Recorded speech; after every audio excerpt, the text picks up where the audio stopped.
ಒಬ್ರು ಹೇಳಿದ್ದಾರೆ ಅಂತ ಹೇಳಿ ನಾವು ಹೇಳಂಗಿಲ್ಲ. ನಮಗೆ ದೇಶದಲ್ಲಿ ನಮ್ಮ ಒಕ್ಕಟ್ಟಿರಬೇಕು.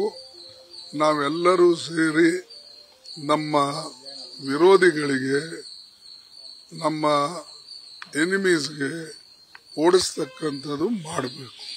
ಅದಕ್ಕೆ ನಾನು ಪದೇ ಪದೇ ಅವ್ರು ಹೇಳಿದ್ದಕ್ಕೆ ಸ್ಟೇಟ್ಮೆಂಟ್ಗೆ ಪುನಃ ಅದಕ್ಕೆ ಪ್ರತಿಯಾಗಿ ಹೇಳ್ತಕ್ಕಂಥದ್ದು ನನಗೆ ಅಷ್ಟು ಸಮಂಜಸ ಕಾಣಲ್ಲ.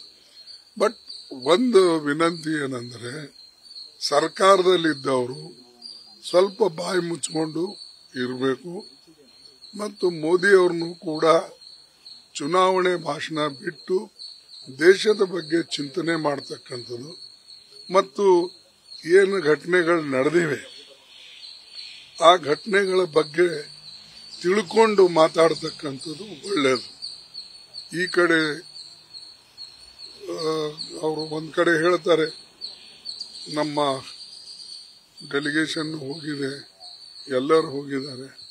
ಬಟ್ ನೀವು ಆ ಡೆಲಿಗೇಷನ್ ಬರೋಕ್ಕಿಂತ ಮುಂಚೆ, ಅವ್ರಲ್ಲಿಂದ ರಿಪೋರ್ಟ್ ತಗೊಳಕ್ಕಿಂತ ಮುಂಚೆ ಇಲ್ಲಿ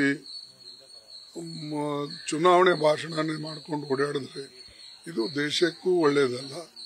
ಮತ್ತು ದೇಶದಲ್ಲಿರ್ತಕ್ಕಂಥ ಎಲ್ಲ ಇದರಲ್ಲಿ ಪಕ್ಷ ಭೇದವಿಲ್ಲದೆ ನಾ ಹೇಳ್ತಾ ಇದ್ದೀನಿ, ಎಲ್ಲರೂ ಕೂಡಿ ಮೊದಲೇ ನಮ್ಮ ದುಶ್ಮನರಿಗೆ, ಎನಿಮಿಗಳಿಗೆ ಹೆದರ್ಸ್ತಕ್ಕಂಥ ಕಡೆ ಲಕ್ಷ್ಯ ಹೆಚ್ಚಿಗೆ ಕೊಡಬೇಕು. ಮತ್ತು ಬರೀ ನಾನು ಇದು ಮಾಡೀನಿ, ಅದು ಮಾಡೀನಿ, ನಾನು ನನ್ನ ಒಬ್ಬರಿಂದನೇ ಇದು ಸಾಧ್ಯ ಇದೆ ಅಂತ ಸ್ವಯಂ ಒಂದು ಘೋಷಣೆ ಮಾಡಿಕೊಳ್ತಕ್ಕಂಥದ್ದು, ಸ್ವಯಂ ಹೇಳಿಕೆಗಳನ್ನು ಕೊಡ್ತಕ್ಕಂಥದ್ದು, ನಾನು ಮಾತ್ರ ಮಾಡಬಲ್ಲೆ ಮತ್ತೆ ಯಾರೂ ಮಾಡಲ್ಲ ಅಂತ ಹೇಳೋದು. ಇಡೀ ದೇಶ ಇವತ್ತು ಮಿಲಿಟರಿ ಹಿಂದೆ ಇದೆ, ನಮ್ಮ ಆರ್ಮಿ ಹಿಂದೆ ಇಡೀ ದೇಶ ಇದೆ. ಮತ್ತು ಆರ್ಮಿದವರು ಏನ್ ಕೆಲಸ ಮಾಡ್ತಾರೋ ಅದಕ್ಕೆಲ್ಲ ನಮ್ಮ ಫುಲ್ ಸಪೋರ್ಟ್ ಇದೆ.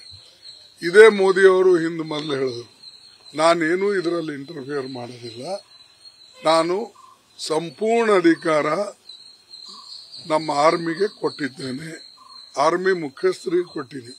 ಈಗ ಅವ್ರಿಗೆ ಕೊಟ್ಟ ಮೇಲೆ ನೀವ್ಯಾಕೆ ಪದೇ ಪದೇ ಹೇಳ್ತೀರಿ? ನೀವು ಹೇಳಕ್ ಹೋಗ್ಬೇಡಿ. ನಾವು ಆರ್ಮಿ ಜೊತೆಯಲ್ಲಿದ್ದೇವೆ, ಅವ್ರು ಫೈಟ್ ಮಾಡ್ತಾರೆ.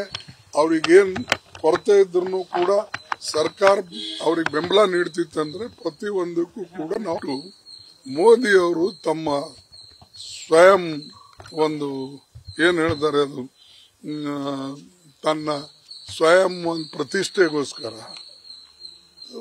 ಪದೇ ಪದೇ ಬೇರೆ ಕಡೆ ಹೋಗಿ ಚುನಾವಣೆ ಭಾಷಣ ಮಾಡೋದು, ಅದರಲ್ಲಿ ಇದನ್ನ ಉಪಯೋಗ ಮಾಡೋದು ಸರಿಯಲ್ಲ. ಅದಕ್ಕಾಗಿ ನಾನು ಜಾಸ್ತಿ ಇದ್ರ ಬಗ್ಗೆ ಹೇಳಲ್ಲ. ಯಾಕಂದ್ರೆ ಇನ್ನೂ ನಮ್ಮ ಸಿಚುವೇಶನ್ ತಿಳಿವಾಗಿಲ್ಲ. ಆದ್ಮೇಲೆ ನಾವು ಈಗಾಗಲೇ ಅವ್ರಿಗೆ ಡಿಮ್ಯಾಂಡ್ ಮಾಡಿದೆವು, ನೀವು ಪಾರ್ಲಿಮೆಂಟ್ ಕರೆಸಿ ಅಲ್ಲಿ ಮಾತಾಡೋಣ ಅಂತ ಹೇಳಿದ್ದೇವೆ. ಪಾಕಿಸ್ತಾನದಲ್ಲಿ ಅಂತೂ ನಿಮ್ಗೆ ಗೊತ್ತಿದೆ, ಈ ಕಡೆ ಯುದ್ಧ ನಡೆದ್ರೆ ಅಲ್ಲಿ ಪಾಕಿಸ್ತಾನದಲ್ಲಿ ಚರ್ಚೆ ನಡೆದಿತ್ತು ಪಾರ್ಲಿಮೆಂಟ್ನಲ್ಲಿ. ನಮ್ಮಲ್ಲಿ ಏನು ಕೆಟ್ಟದಿದೆ? ಯಾರೂ ಕೂಡ ದೇಶದ ವಿರುದ್ಧ ಮಾತಾಡೋದಿಲ್ಲ, ಯಾರೂ ಕೂಡ ಆರ್ಮಿ ವಿರುದ್ಧ ಮಾತಾಡೋದಿಲ್ಲ.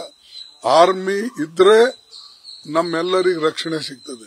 ಅದಕ್ಕಾಗಿ ನಮ್ಮ ಬೆಂಬಲ ಸಂಪೂರ್ಣವಾಗಿ ಆರ್ಮಿಗೆ ಇದೆ ಮತ್ತು ಇರ್ತದೆ, ಇಂದೂ ಇದೆ, ಮುಂದೂ ಇರ್ತದೆ. ಯಾರೇ ಇರಲಿ ದೇಶ ಇಂಪಾರ್ಟೆಂಟು, ಬಾಕಿ ಚೀಜ ಎಲ್ಲ ಗಮನ.